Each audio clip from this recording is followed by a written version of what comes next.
ಮುಖ್ಯಮಂತ್ರಿ ಸಿದ್ದರಾಮಯ್ಯನವರ ಸಭೆಯಲ್ಲಿ ಕೆರೆ ಜಾಗ ಒತ್ತುವರಿ ಮಾಡಿಕೊಂಡವರಿಗೆ ಬಿಗ್ ಶಾಕ್. ಮುಲಾಜಿಲ್ಲದೆ ತೆರವು ಮಾಡುವಂತೆ ಮುಖ್ಯಮಂತ್ರಿಯವರ ಖಡಕ್ ಸೂಚನೆ. ಇದೇ ಮಧ್ಯೆ ಕರ್ನಾಟಕದಲ್ಲಿ ಮತ್ತೊಮ್ಮೆ ಬಸ್ ಬಂದ್ ಆಗಲಿದೆ. 5 ದಿನ ಬಸ್ ಸೇವೆ ಇರೋದಿಲ್ಲ. ಶಾಕಿಂಗ್ ಮಾಹಿತಿಗಳು ಬಂದಿವೆ ಸ್ನೇಹಿತರೆ. ರೈತರಿಗೆ ಕೇಂದ್ರ ಸರ್ಕಾರದಿಂದ ಗುಡ್ ನ್ಯೂಸ್. ದೀಪಾವಳಿಗೂ ಮುನ್ನವೇ 21ನೇ ಕಂತು ಕೂಡ ಜಮಾ. 2,000 ರೂಪಾಯಿ ನೇರವಾಗಿ ಹಣ ಬ್ಯಾಂಕ್ ಖಾತೆಗೆ. ಎಲ್ಲ ಮುಖ್ಯವಾದ ಮಾಹಿತಿ ನೋಡೋಣ. ಮಳೆಯಿಂದ ಬೆಳೆ ಹಾನಿಗೊಳಗಾದ ರೈತರಿಗೆ 2 ಪಟ್ಟು ಬೆಳೆ ಪರಿಹಾರ. ರಾಜ್ಯ ಸರ್ಕಾರದಿಂದ ಬಂತು ಮತ್ತೊಂದು ಗುಡ್ ನ್ಯೂಸ್. ಎಲ್ಲ ಸುದ್ದಿಗಳು ಬಂದಿವೆ ಸ್ನೇಹಿತರೆ. ಹಾವೇರಿ ಮತ್ತು ಗದಗ ಜಿಲ್ಲೆ ರೈತರಿಗೆ ಮತ್ತೊಂದು ಹೊಸ ಯೋಜನೆ ಚಾಲನೆ ಮಾಡಿದ ಪ್ರಧಾನಿ ಮೋದಿ ಅವರು. ಎಲ್ಲ ಸುದ್ದಿಗಳನ್ನು ನೋಡೋಣ. ಅನ್ನಭಾಗ್ಯ ವಿಚಾರ ಕುರಿತಂತೆ ಮತ್ತೆ ರಾಜ್ಯದಲ್ಲಿ ಆಕ್ರೋಶ. ಇನ್ನು ಮುಂದೆ ಅಕ್ಕಿ ಬದಲು ಇಂದಿರಾ ಕಿಟ್ ವಿತರಣೆ. ಇದೇ ಮಧ್ಯೆ ವಿರೋಧವೇಕೆ ಎಂಬ ಪ್ರಶ್ನೆ.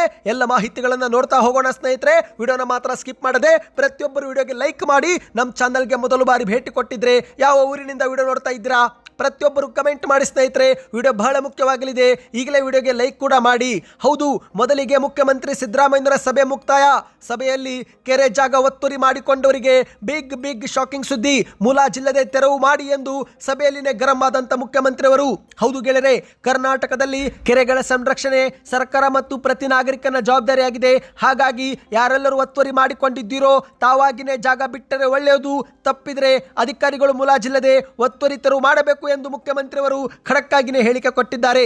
ಬೆಂಗಳೂರಿನ ವಿಧಾನಸೌಧದ ಬ್ಯಾಂಕ್ವೆಟ್ ಹಾಲ್ನಲ್ಲಿ ಆಯೋಜನೆ ಮಾಡಲಾಗಿದ್ದಂತ ಇಂದು ನೀರಿದ್ರೆ ನಾಳೆ ಎಂಬ ಒಂದು ಕಾರ್ಯಕ್ರಮ ಉದ್ಘಾಟಿಸಿ ಮುಖ್ಯಮಂತ್ರಿಯವರು ಮಾತನಾಡಿದ್ದಾರೆ. ಕೆರೆಗಳಿಗೆ ನೀರು ತುಂಬಿಸುವುದರಲ್ಲಿ ಏಷ್ಯಾದಲ್ಲೇ ಉತ್ತಮ ಕಾರ್ಯ ನಮ್ಮ ಕರ್ನಾಟಕದಲ್ಲಿ ಆಗುತ್ತಿದೆ. ನಾಗರಿಕತೆ ಬೆಳೆದದ್ದು ಉಳಿದಿರುವುದು ಎಲ್ಲವೂ ಕೂಡ ನೀರಿನಿಂದಲೇ. ಹಾಗಾಗಿ ಜನರಲ್ಲಿ ನೀರಿನ ಬಳಕೆ, ನೀರಿನ ಮೌಲ್ಯ ಮತ್ತು ಅಂತರ್ಜಲ ವೃದ್ಧಿ ಬಗ್ಗೆ ಪ್ರತಿಯೊಬ್ಬರು ಜಾಗೃತಿ ಕಾರ್ಯಕ್ರಮಗಳನ್ನು ಮೂಡಿಸಬೇಕು ಎಂದು ಮುಖ್ಯಮಂತ್ರಿಯವರು ಹೇಳಿಕೆ ಕೊಟ್ಟಿದ್ದಾರೆ. ಇಂದು ಕರ್ನಾಟಕದಲ್ಲಿ 37 ಲಕ್ಷ ಬೋರ್ವೆಲ್ಗಳ ಮೂಲಕ ಅಂತರ್ಜಲ ಬಳಕೆ ಆಗುತ್ತಿದೆ. ದಾಖಲೆಗಳಲ್ಲಿ ಇಲ್ಲದಂತ ಈಗಲೂ ಕೂಡ ಲಕ್ಷಾಂತರ ಅನಧಿಕೃತ ಬೋರ್ವೆಲ್ಗಳು ಕೂಡ ರಾಜ್ಯದಲ್ಲಿ ಇವೆ. ಹಾಗಾಗಿ ಹಲವು ಜಾಗದಲ್ಲಿ ನೀರಿನ ಅಂತರ್ಜಲದ ಪ್ರಮಾಣ ಕೊರತೆಯಾಗಿದೆ. ಇದೇ ಕಾರಣಕ್ಕೆ ಈಗ ಕೋಲಾರ ಮತ್ತು ಚಿಕ್ಕಬಳ್ಳಾಪುರದ ಜಿಲ್ಲೆಗಳಲ್ಲಿರುವ ಕೆರೆಗಳನ್ನು ತುಂಬಿಸುವ ಯೋಜನೆಗೆ ನಾವು ಜಾರಿಗೆ ಕೊಟ್ಟಿದ್ದೇವೆ. ಇದರಿಂದ ಈಗ ಮತ್ತೆ ಅಂತರ್ಜಲ ವೃದ್ಧಿಯಾಗಿದೆ. ಆದರೆ ಹಲವು ಜಾಗದಲ್ಲಿ ಕೆರೆ ಜಾಗವನ್ನು ಕೂಡ ಒತ್ತುವರಿ ಮಾಡಿಕೊಂಡು ದೊಡ್ಡ ಶಾಪಿಂಗ್ ಮಾಲ್ ಕಟ್ಟಡಗಳನ್ನು ಕಟ್ಟಲಾಗಿದೆ. ಹಾಗಾಗಿ ಅಂತವರು ತಾವಾಗಿನೇ ಜಾಗ ಬಿಟ್ಟು ಕೊಟ್ಟರೆ ಒಳ್ಳೆಯದು. ತಪ್ಪಿದ್ರೆ ಅಧಿಕಾರಿಗಳೇ ಮುಲಾಜಿಲ್ಲದೆ ಅಂತವರ ಜಾಗವನ್ನು ಒತ್ತುವರಿ ತೆರವು ಮಾಡಬೇಕು ಎಂದು ಸಭೆಯಲ್ಲಿ ಖಡಕ್ ಸೂಚನೆ ಕೊಟ್ಟಿದ್ದಾರೆ ಸ್ನೇಹಿತರೆ. ಇದೊಂದು ಶಾಕಿಂಗ್ ಮಾಹಿತಿಯಾಗಿದೆ. ಇನ್ನು ಇದೇ ಮಧ್ಯೆ ಒಂದು ಮುಖ್ಯವಾದ ಮಾಹಿತಿ ಏನೆಂದ್ರೆ ಕರ್ನಾಟಕದಲ್ಲಿ ಮತ್ತೆ ರಾಜ್ಯದಲ್ಲಿ ಬಸ್ ಸಂಚಾರ ಬಂದ್ ಆಗಲಿದೆ. ಹೌದು ಗೆಳೆಯರೆ, ಕೆಎಸ್ಆರ್ಟಿಸಿ, ಬಿಎಂಟಿಸಿ ಸೇರಿ 4 ನಿಗಮಗಳ ನೌಕರರು ಮತ್ತೊಮ್ಮೆ ಸಾರಿಗೆ ಮುಷ್ಕರ ನಡೆಸಲು ಸಿದ್ಧತೆ ಮಾಡಿಕೊಳ್ಳುತ್ತಿದ್ದಾರೆ. ವಿವಿಧ ಬೇಡಿಕೆಗಳನ್ನು ಈಡೇರಿಕೆ ಮಾಡುವಂತೆ ಒತ್ತಾಯಿಸಿ ಮೊದಲ ಹಂತದಲ್ಲಿ ಮತ್ತೊಮ್ಮೆ 5 ದಿನಗಳ ಕಾಲ ಉಪವಾಸ ಸತ್ಯಾಗ್ರಹ ಮಾಡಲು ಕೆಎಸ್ಆರ್ಟಿಸಿ ನೌಕರರು ನಿರ್ಧಾರ ಮಾಡಿದ್ದಾರೆ. ಹಾಗಾದ್ರೆ ಯಾವೆಲ್ಲ ಜಿಲ್ಲೆಗಳಲ್ಲಿ ಬಸ್ ಬಂದಿರಲಿದೆ, ಎಷ್ಟು ದಿನ ಬಸ್ ಬಂದಿರಲಿದೆ, ಎಲ್ಲ ಮಾಹಿತಿ ನೋಡೋಕ್ಕಿಂತ ಮೊದಲು ಪ್ರತಿಯೊಬ್ಬರು ವಿಡಿಯೋಗೆ ಲೈಕ್ ಮಾಡಿ ಸ್ನೇಹಿತರೆ. 1,000 ಲೈಕ್ ಮಾಡೋಣ ಈ ವಿಡಿಯೋಗೆ. ಪ್ರತಿಯೊಬ್ಬರು ಲೈಕ್ ಮಾಡಿ. ಹೌದು ಗೆಳೆಯರೆ, ಅಕ್ಟೋಬರ್ 15ರಿಂದ ಅಕ್ಟೋಬರ್ 19ರವರೆಗೆ ಉಪವಾಸ ಸತ್ಯಾಗ್ರಹ ಮಾಡಲು ಕೆಎಸ್ಆರ್ಟಿಸಿ ನೌಕರರು ನಿರ್ಧರಿಸಿದ್ದಾರೆ. ಹೌದು, ಇತ್ತೀಚೆಗೆ ಆಗಸ್ಟ್ 5ರಂದು ಕೂಡ 4 ನಿಗಮದ ನೌಕರರು ಅನಿರ್ದಿಷ್ಟಾವಧಿ ಸಾರಿಗೆ ಮುಷ್ಕರಕ್ಕೆ ಮುಂದಾಗಿದ್ರು. ಆದರೆ ಹೈಕೋರ್ಟ್ ಆದೇಶದ ಹಿನ್ನೆಲೆಯಲ್ಲಿ ಮುಷ್ಕರ ವಾಪಸ್ ಪಡೆಯಲಾಗಿತ್ತು ಮತ್ತು ಮಾತುಕತೆ ಮೂಲಕವೂ ಕೂಡ ಬೇಡಿಕೆ ಈಡೇರಿಸುತ್ತೇವೆ ಎಂದು ಸರ್ಕಾರವು ಕೂಡ ಒಂದು ಭರವಸೆ ಕೊಟ್ಟಿತ್ತು. ಆದರೆ ಇಲ್ಲಿಯವರೆಗೆ ಅಕ್ಟೋಬರ್ ತಿಂಗಳು ಪ್ರಾರಂಭವಾದರೂ ಇಲ್ಲಿಯವರೆಗೆ ರಾಜ್ಯ ಸರ್ಕಾರದಿಂದ ಯಾವುದೇ ನೌಕರರ ಬೇಡಿಕೆ ಈಡೇರಿಸಿಲ್ಲ ಮತ್ತು ಕನಿಷ್ಠ ಮತ್ತೊಮ್ಮೆ ಮಾತುಕತೆಗೂ ಕೂಡ ಕರೆದಿಲ್ಲ.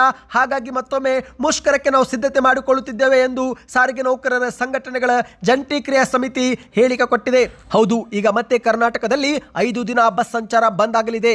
38 ತಿಂಗಳ ಹಿಂಬಾಕಿ ವೇತನ ಬಿಡುಗಡೆ ಮಾಡಬೇಕು, ವೇತನವನ್ನು ಹೆಚ್ಚಳ ಮಾಡಬೇಕು ಸೇರಿದಂತೆ ಹಲವು ಬೇಡಿಕೆಗಳನ್ನು ಈಡೇರಿಸುವಂತೆ ಆಗ್ರಹಿಸಿ ಮತ್ತೊಮ್ಮೆ ಇದೀಗ ಉಪವಾಸ ಸತ್ಯಾಗ್ರಹ ನಡೆಸಲು ನೌಕರರು ತೀರ್ಮಾನಿಸಿದ್ದಾರೆ. ಅಕ್ಟೋಬರ್ 15ರಿಂದ ಅಕ್ಟೋಬರ್ 19ರವರೆಗೆ ಬೆಂಗಳೂರು, ಹುಬ್ಬಳ್ಳಿ, ಕಲಬುರಗಿ ನಗರಗಳಲ್ಲಿ 5 ದಿನಗಳ ಕಾಲ ಬಸ್ ಸಂಚಾರ ಬಂದ್ ಆಗುವ ಸಾಧ್ಯತೆ ಇದೆ ಸ್ನೇಹಿತರೆ.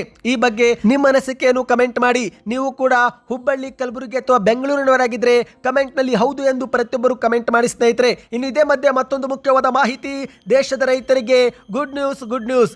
ನೇರವಾಗಿ ದೀಪಾವಳಿ ಹಬ್ಬದ ಮುನ್ನವೇ 2,000 ರೂಪಾಯಿ ಜಮೆ ಆಗುವ ದೊಡ್ಡ ಮುಖ್ಯವಾದ ಮಾಹಿತಿ ಬಂದಿದೆ. ಯಾರೆಲ್ಲ ರೈತರಿಗೆ 2,000 ರೂಪಾಯಿ ಜಮೆ ಆಗುತ್ತೆ, ಏನಿದು ಮಾಹಿತಿ ಎಂಬುದನ್ನು ಕೂಡ ನೋಡೋಣ. ಹೌದು, ಕೇಂದ್ರದ ಸರ್ಕಾರ ಇಡೀ ದೇಶದ ರೈತರಿಗೆ ಗುಡ್ ನ್ಯೂಸ್ ಕೊಟ್ಟಿದೆ. ಪಿಎಂ ಕಿಸಾನ್ ಸಮ್ಮಾನ್ ನಿಧಿ ಯೋಜನೆಯ 21ನೇ ಕಂತನ್ನು ಮುಂಚಿತವಾಗಿಯೇ ನೀಡಲು ಇದೀಗ ಕೇಂದ್ರ ಸರ್ಕಾರ ನಿರ್ಧಾರ ಮಾಡಿದೆ. ಹೌದು, ನವೆಂಬರ್ ಅಥವಾ ಡಿಸೆಂಬರ್ ತಿಂಗಳಲ್ಲಿ ಜಮೆ ಆಗಬೇಕಾಗಿದ್ದಂಥ 21ನೇ ಕಂತು ದೀಪಾವಳಿಗೂ ಮುನ್ನವೇ ಅಂದರೆ ಅಕ್ಟೋಬರ್ ತಿಂಗಳ ಅಂತ್ಯದ ವೇಳೆಗೆ ರೈತರಿಗೆ ಜಮೆ ಆಗಲಿದೆ ಎಂದು ಹೇಳಲಾಗಿದೆ. ಹೌದು, ಇದುವರೆಗೆ 20 ಕಂತನ್ನು ಜಮೆ ಮಾಡಲಾಗಿದೆ. ಆಗಸ್ಟ್ 2ರಂದು ಪಿಎಂ ಕಿಸಾನ್ ಸಮ್ಮಾನ್ ನಿಧಿ ಯೋಜನೆಯ 20ನೇ ಕಂತು ಬಿಡುಗಡೆ ಮಾಡಲಾಗಿತ್ತು. ಇದೀಗ 21ನೇ ಕಂತು ಕೂಡ ಕೇಂದ್ರ ಸರ್ಕಾರ ಬಿಡುಗಡೆ ಮಾಡಲು ಮುಂದಾಗಿದೆ ಎಂದು ಹೇಳಲಾಗಿದೆ. ಅಂದಹಾಗೆ ಈಗಾಗಲೇ ಕೆಲ ರಾಜ್ಯಗಳಿಗೆ 21ನೇ ಕಂತನ್ನು ಬಿಡುಗಡೆ ಮಾಡಲಾಗಿದೆ. ಉತ್ತರ ಭಾರತದಲ್ಲಿ ಹಿಮಾಚಲ ಪ್ರದೇಶ, ಪಂಜಾಬ್, ಹರಿಯಾಣ ಸೇರಿದಂತೆ ಹಲವು ಜಾಗದಲ್ಲಿ ಪ್ರವಾಹ ಪರಿಸ್ಥಿತಿಯಿಂದ ರೈತರು ನಷ್ಟಕ್ಕೆ ಒಳಗಾಗಿದ್ದರಿಂದ ಅವರಿಗೆ ಆರ್ಥಿಕ ಸಹಾಯ ಮಾಡುವ ದೃಷ್ಟಿಯಿಂದ ಈಗಾಗಲೇ ಅಲ್ಲಿನ ರೈತರಿಗೆ ಮಾತ್ರ 21ನೇ ಕಂತನ್ನು ಬಿಡುಗಡೆ ಮಾಡಲಾಗಿದೆ. ಈಗ ಇದೇ ಮಧ್ಯೆ ದೀಪಾವಳಿ ಹಬ್ಬವೂ ಕೂಡ ಇರುವುದರಿಂದ ಎಲ್ಲ ರೈತರಿಗೆ 21ನೇ ಕಂತು ಕೂಡ ಜಮೆ ಮಾಡಲಾಗುವುದು ಎಂದು ಹೇಳಲಾಗಿದೆ. ಹೌದು ಗೆಳೆಯರೆ, ಶೀಘ್ರವೇ ದೇಶದ ಲಕ್ಷಾಂತರ ರೈತರ ಅಕೌಂಟ್ಗೆ ಈ ಒಂದು 2,000 ರೂಪಾಯಿ ಜಮೆ ಆಗುವ ಸಾಧ್ಯತೆ ಇದೆ. ವರದಿಯ ಪ್ರಕಾರ ದೀಪಾವಳಿಗೂ ಮುನ್ನವೇ ರೈತರ ಬ್ಯಾಂಕ್ ಖಾತೆಗಳಿಗೆ 21ನೇ ಕಂತು ಜಮೆ ಆಗಬಹುದು ಎಂದು ಅಂದಾಜು ಮಾಡಲಾಗಿದೆ. ಕೇಂದ್ರ ಸರ್ಕಾರದಿಂದ ಅಧಿಕೃತ ದಿನಾಂಕ ಸರ್ಕಾರ ಯಾವುದು ಘೋಷಣೆ ಮಾಡಿಲ್ಲ, ಆದರೆ ಇದೇ ತಿಂಗಳ ಅಂತ್ಯದೊಳಗೆ ಜಮೆ ಆಗಬಹುದು ಎಂದು ಕೂಡ ನಿರೀಕ್ಷಿಸಲಾಗಿದೆ. ಸ್ನೇಹಿತರೆ, ಈ ಬಗ್ಗೆ ಇನ್ನಷ್ಟು ಮಾಹಿತಿ ಬಂದ ಕೂಡಲೇ ನಾವು ವಿಡಿಯೋ ಮಾಡುತ್ತೇವೆ. ಮತ್ತು ನಿಮಗೆ ಕಿಸಾನ್ ಸಮ್ಮಾನ್ ಬಗ್ಗೆ ಮಾಹಿತಿ ಬೇಕಂದ್ರೆ ಕಮೆಂಟ್ನಲ್ಲಿ ಕಿಸಾನ್ ಸಮ್ಮಾನ್ ಎಂದು ಕಮೆಂಟ್ ಕೂಡ ಮಾಡಿ. ಇನ್ನು ಇದೇ ಮಧ್ಯೆ ರೈತರಿಗೆ ದುಪ್ಪಟ್ಟು ಬೆಳೆ ಹಾನಿ ಪರಿಹಾರ ಕೊಡಿ ಎಂದು ಸರ್ಕಾರಕ್ಕೆ ಆಗ್ರಹ ಮಾಡಲಾಗಿದೆ. ಹೌದು, ನೀವು ಕೂಡ ರೈತರಾಗಿದ್ದು ನಿಮ್ಮ ಬೆಳೆ ಹಾನಿಗೊಳಗಾಗಿದ್ರೆ ಕಮೆಂಟ್ನಲ್ಲಿ ಯಾವ ಬೆಳೆ ಹಾನಿಯಾಗಿದೆ ಎಂಬುದನ್ನು ಕಮೆಂಟ್ ಮಾಡಿ. ಇದೀಗ ಉತ್ತರ ಕರ್ನಾಟಕ ಭಾಗದಲ್ಲಿ ಉಂಟಾದ ಪ್ರವಾಹಕ್ಕೆ ರಾಜ್ಯ ಸರ್ಕಾರ ತಕ್ಷಣವೇ ಕೇಂದ್ರ ಸರ್ಕಾರ ನೀಡುವ 2 ಪಟ್ಟು ಪರಿಹಾರ ಕೊಡಲಿ ಎಂದು ಮಾಜಿ ಮುಖ್ಯಮಂತ್ರಿ ಆಗಿರುವ ಬಸವರಾಜ ಬೊಮ್ಮಾಯಿ ಅವರು ಮಾಧ್ಯಮಗಳ ಮುಂದೆ ಆಗ್ರಹವನ್ನ ಮಾಡಿದ್ದಾರೆ. ಬೆಂಗಳೂರಲ್ಲಿ ಮಾತನಾಡಿದಂತ ಬೊಮ್ಮಾಯಿ ಅವರು, ನಾನು ಈ ಒಂದು ಹಿಂದೆ ಸಿಎಂ ಆಗಿದ್ದಾಗ ಕೇಂದ್ರ ಸರ್ಕಾರ ನೀಡಿದ 2 ಪಟ್ಟು ಪರಿಹಾರ ಕೊಟ್ಟಿದ್ದೆವು. ಒಣ ಬೇಸಾಯಕ್ಕೆ 13,000, ನೀರಾವರಿಗೆ 18,000 ಮತ್ತು ತೋಟಗಾರಿಕೆ ಬೆಳೆಗಳಿಗೆ 25,000 ಪ್ರತಿ ಎಕರೆಗೆ ಪರಿಹಾರ ನೀಡಿದ್ದೆವು. ಇದರಿಂದ ಸುಮಾರು 7 ಲಕ್ಷ ರೈತರಿಗೆ ಪರಿಹಾರ ಕೊಟ್ಟಿದ್ದೆವು. ಹಾಗಾಗಿ ರಾಜ್ಯ ಕಾಂಗ್ರೆಸ್ ಸರ್ಕಾರವು ಕೂಡ ಕೂಡಲೇ ರೈತರಿಗೆ 2 ಪಟ್ಟು ಪರಿಹಾರ ನೀಡಬೇಕು ಎಂದು ಆಗ್ರಹವನ್ನ ಮಾಡಿದ್ದಾರೆ. ಅಂದಹಾಗೆ ಸ್ನೇಹಿತರೆ, ಈಗಾಗಲೇ ರಾಜ್ಯದ ಮುಖ್ಯಮಂತ್ರಿ ಸಿದ್ದರಾಮಯ್ಯನವರು ಪ್ರತಿ ಎಕರೆಗೆ ರೈತರಿಗೆ 8,500 ರೂಪಾಯಿ ಹೆಚ್ಚುವರಿಯಾಗಿ ಪರಿಹಾರ ಹಣವನ್ನು ಘೋಷಣೆ ಮಾಡಿದ್ದಾರೆ. ನೀವು ಕೂಡ ಏನಾದರೂ ರೈತರಾಗಿ ಬೆಳೆ ಹಾನಿಗೊಳಗಾಗಿದ್ರೆ ಕಮೆಂಟಲ್ಲಿ ಎಸ್ ಅಥವಾ ನೋ ಎಂದು ಕಮೆಂಟ್ ಮಾಡಿ. ಇನ್ನು ಇದೇ ಮಧ್ಯೆ ಹಾವೇರಿ ಮತ್ತು ಗದಗದಲ್ಲಿ PMDDKY ಎಂಬ ಒಂದು ಯೋಜನೆಗೆ ಪ್ರಧಾನಿ ಮೋದಿಯವರು ಚಾಲನೆ ಕೊಡಲಿದ್ದಾರೆ. ಹೌದು, ಇದೊಂದು ಗುಡ್ ನ್ಯೂಸ್ ಆಗಿದೆ. ಹಾವೇರಿ ಮತ್ತು ಗದಗ ಜಿಲ್ಲೆಯಲ್ಲಿ ಪ್ರಧಾನಮಂತ್ರಿ ಧನ ಧಾನ್ಯ ಕೃಷಿ ಯೋಜನೆ ಅನುಷ್ಠಾನಗೊಳ್ಳಲಿದ್ದು, ನಾಳೆ ಅಂದರೆ ಅಕ್ಟೋಬರ್ 11ರಂದು ಈ ಒಂದು ಯೋಜನೆಗೆ ಸ್ವತಃ ಪ್ರಧಾನಿ ನರೇಂದ್ರ ಮೋದಿ ಅವರು ಚಾಲನೆ ಕೊಡಲಿದ್ದಾರೆ. ಮಾಹಿತಿ ಪ್ರಕಾರ ಭಾರತದಲ್ಲಿ 100 ಜಿಲ್ಲೆಗಳಲ್ಲಿ ಈ ಒಂದು ಹೊಸ ಒಂದು ಉತ್ತೇಜನ ನೀಡುವ ಗುರಿಯನ್ನು ಸರ್ಕಾರ ಹಾಕಿಕೊಂಡಿದ್ದು, ಇದರಲ್ಲಿ ಕರ್ನಾಟಕದಲ್ಲಿ ಹಾವೇರಿ ಮತ್ತು ಗದಗ ಜಿಲ್ಲೆಗೆ ಗುರುತು ಮಾಡಲಾಗಿದೆ.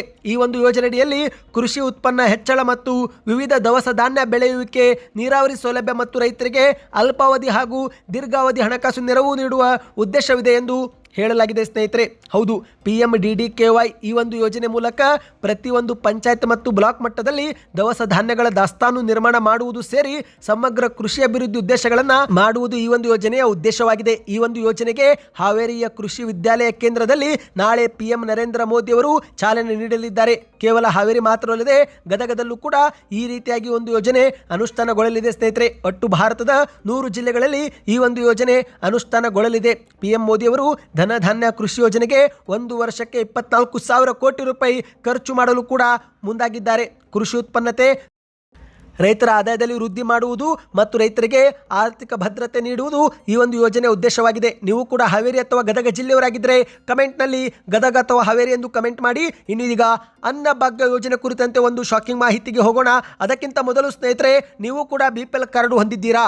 ಹಾಗಾದರೆ ಅನ್ನಭಾಗ್ಯ ಯೋಜನೆಯಲ್ಲಿ ಅಕ್ಕಿ ಕೊಡಬೇಕೋ ಅಥವಾ ಆಹಾರದ ಕಿಟ್ ಕೊಡಬೇಕೋ? ನಿಮ್ಮ ಅನಿಸಿಕೆ ಪ್ರತಿಯೊಬ್ಬರು ಕಮೆಂಟ್ ಮಾಡಿ. ಈ ಒಂದು ಹಿಂದೆ ಕರ್ನಾಟಕದಲ್ಲಿ ಕಾಂಗ್ರೆಸ್ ಸರ್ಕಾರ ಅಧಿಕಾರಕ್ಕೆ ಬರುವ ಮುನ್ನವೇ ಅಧಿಕಾರಕ್ಕೆ ಬಂದರೆ 10 ಕೆಜಿ ಅಕ್ಕಿ ಕೊಡುವುದಾಗಿ ಮುಖ್ಯಮಂತ್ರಿಯವರು ಘೋಷಣೆ ಮಾಡಿದ್ರು. ಆದರೆ ಅಕ್ಕಿ ಹೊಂದಿಸಲಾಗದ ಪರಿಣಾಮ, ಕೇಂದ್ರ ಸರ್ಕಾರವು ಕೂಡ ಸಹಾಯ ಮಾಡದಂಥ ಪರಿಣಾಮ 5 ಕೆಜಿ ಅಕ್ಕಿ ಬದಲಿಗೆ ಸರ್ಕಾರ ಹಣವನ್ನು ನೀಡಲು ಮುಂದಾಯಿತು. ನಂತರದ ತಿಂಗಳಲ್ಲಿ ಹಣವನ್ನು ಕೂಡ ಬಂದ್ ಮಾಡಿ 3 ಕೆಜಿ ಅಕ್ಕಿ ಮತ್ತು 2 ಕೆಜಿ ರಾಗಿ ಅಥವಾ ಜೋಳ ಕೊಡಲಾಯಿತು. ಅದಾದ ಬಳಿಕ 5 ಕೆಜಿ ರಾಜ್ಯ ಸರ್ಕಾರದಿಂದಲೂ ಕೂಡ ಅಕ್ಕಿಯನ್ನು ಕೊಟ್ಟರು. ಈಗ ಕೊನೆಯದಾಗಿ 5 ಕೆಜಿ ಅಕ್ಕಿಯನ್ನು ಕೂಡ ಬಂದ್ ಮಾಡಿ ಇಂದಿರಾ ಕಿಟ್ ಕೊಡಲು ಸರ್ಕಾರ ನಿರ್ಧಾರ ನಿರ್ಧಾರ ಮಾಡಿದೆ. ಹೌದು ಗೆಳೆಯರೆ, ಕರ್ನಾಟಕದಲ್ಲಿ ಅನ್ನಭಾಗ್ಯ ಯೋಜನೆ ಫಲಾನುಭವಿಗಳಿಗೆ ಇನ್ನು ಮುಂದೆ 10 ಕೆಜಿ ಅಕ್ಕಿ ಬದಲಿಗೆ 5 ಕೆಜಿ ಅಕ್ಕಿ ಕೇಂದ್ರ ಸರ್ಕಾರದಿಂದ ಮತ್ತು ರಾಜ್ಯ ಸರ್ಕಾರದಿಂದ ಇಂದಿರಾ ಕಿಟ್ ವಿತರಣೆ ಮಾಡಲು ರಾಜ್ಯ ಸರ್ಕಾರ ನಿರ್ಧಾರ ಮಾಡಿದೆ. ಹೌದು, ಈ ಒಂದು ಕಿಟ್ನಲ್ಲಿ ತೊಗರಿಬೇಳೆ, ಹೆಸರು ಕಾಳು, ಅಡುಗೆ ಎಣ್ಣೆ, ಸಕ್ಕರೆ, ಉಪ್ಪು ಇತ್ಯಾದಿ ಇರಲಿದೆ ಎಂದು ಮುಖ್ಯಮಂತ್ರಿಯವರು ಸಭೆಯಲ್ಲಿ ಹೇಳಿಕೆಯನ್ನು ಕೊಟ್ಟಿದ್ದಾರೆ ಸ್ನೇಹಿತರೆ. ಹೌದು, ಬಿಪಿಎಲ್ ಮತ್ತು ಅಂತ್ಯೋದಯ ಅನ್ನ ಯೋಜನೆ ಪಡಿತರ ಚೀಟಿ ಹೊಂದಿರುವ ಕುಟುಂಬದ ಸದಸ್ಯರಿಗೆ ಇಲ್ಲಿವರೆಗೆ ಅಕ್ಕಿ ಕೊಡಲಾಗುತ್ತಿತ್ತು. ಆದರೆ ಇನ್ನು ಮುಂದೆ ಅಕ್ಕಿ ಬದಲಿಗೆ ಈ ಒಂದು ಇಂದಿರಾ ಆಹಾರ ಕಿಟ್ ಅನ್ನ ಕೊಡಲಾಗುತ್ತಂತೆ. ಈ ಒಂದು ಕಿಟ್ನಲ್ಲಿ 1 ಲೀಟರ್ ಅಡುಗೆ ಎಣ್ಣೆ, 1 ಕೆಜಿ ಸಕ್ಕರೆ, 1 ಕೆಜಿ ಉಪ್ಪು, 1 ಕೆಜಿ ತೊಗರಿಬೇಳೆ ಮತ್ತು 1 ಕೆಜಿ ಹೆಸರು ಕಾಳು ಇರಲಿದೆ ಎಂದು ಹೇಳಲಾಗಿದೆ. ಮತ್ತು ಅಷ್ಟು ಮಾತ್ರವಲ್ಲ ಸ್ನೇಹಿತರೆ, ಈ ಒಂದು ಆಹಾರ ಕಿಟ್ ಹಂಚಿಕೆಯನ್ನು ಪಡಿತರ ಕುಟುಂಬ ಸದಸ್ಯರ ಸಂಖ್ಯೆಗೆ ಅನುಗುಣವಾಗಿ 3 ಭಾಗಗಳಲ್ಲಿ ಕೊಡಲಾಗುವುದು ಎಂದು ಹೇಳಲಾಗಿದೆ. ಒಬ್ಬರು ಅಥವಾ ಇಬ್ಬರು ಸದಸ್ಯರು ಮಾತ್ರ ಇರುವ ಕುಟುಂಬಗಳಿಗೆ ತಲಾ ಅರ್ಧ ಕೆಜಿಯಂತೆ 2.5 ಕೆಜಿ ಕಿಟ್ ವಿತರಿಸಲಾಗುತ್ತೆ. 3 ಅಥವಾ 4 ಮಂದಿ ಸದಸ್ಯರಿರುವ ಕುಟುಂಬಕ್ಕೆ ತಲಾ 1 ಕೆಜಿಯಂತೆ 5 ಕೆಜಿ ತೂಕದ ಕಿಟ್ ಕೊಡಲಾಗುವುದು. ಮತ್ತು ಒಂದು ವೇಳೆ 5 ಅಥವಾ 5ಕ್ಕಿಂತ ಹೆಚ್ಚು ಸದಸ್ಯರಿದ್ದರೆ ಆ ಒಂದು ಕುಟುಂಬಕ್ಕೆ 1.5 ಕೆಜಿಯಂತೆ 7.5 ಕೆಜಿವರೆಗೆ ಆಹಾರ ಕಿಟ್ ಕೊಡಲಾಗುವುದು ಎಂದು ಹೇಳಲಾಗಿದೆ. ಇದು ಅನ್ನಭಾಗ್ಯ ಯೋಜನೆಯಲ್ಲಿ ಆಗುತ್ತಿರುವ ಒಂದು ದೊಡ್ಡ ಬದಲಾವಣೆ ಆಗಿದೆ.